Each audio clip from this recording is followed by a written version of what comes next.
বছরের প্রথম দিন আর এমন সুন্দর একটি জায়গা, কি চোখ ফেরাতে পারছেন না তো? ভাবছেন তো কোথায় এই জায়গা? সামনে তাকালেই বিস্তীর্ণ পাহাড় আর পাহাড়ের কোল দিয়ে বয়ে চলা এই নদী, সব মিলিয়ে ফাটাফাটি। চলুন আজ আপনাদের দিচ্ছি সেই ডিটেলস।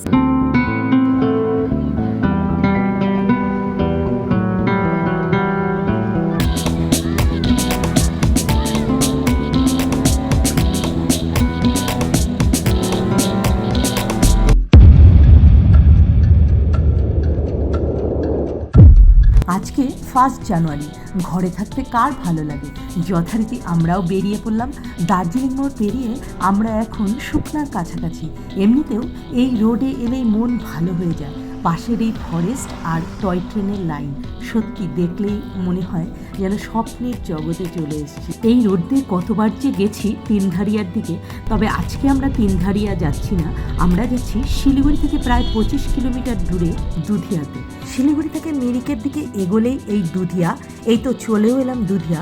শিলিগুড়ি থেকে এত কাছে এই দুধিয়া, আর এখানে এলেই পাহাড়কে এত কাছের থেকে ফিল করা যায়, আর কি যে ভালো লাগে। তবে আজকে আমরা দুধিয়া যাচ্ছি না, দুধিয়া পেরিয়ে একটু এগোলেই এই দেখুন আমরা ঢুকে যাচ্ছি ডান দিকে।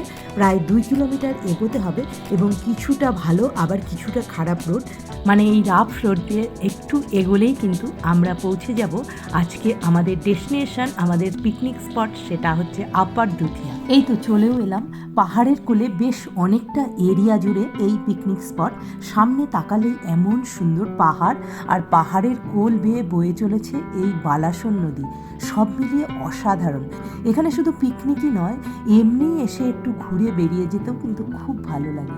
যারা এখানে এসেছেন কেমন লেগেছে আপনাদের কমেন্টে আপনাদের মতামত জানাবেন।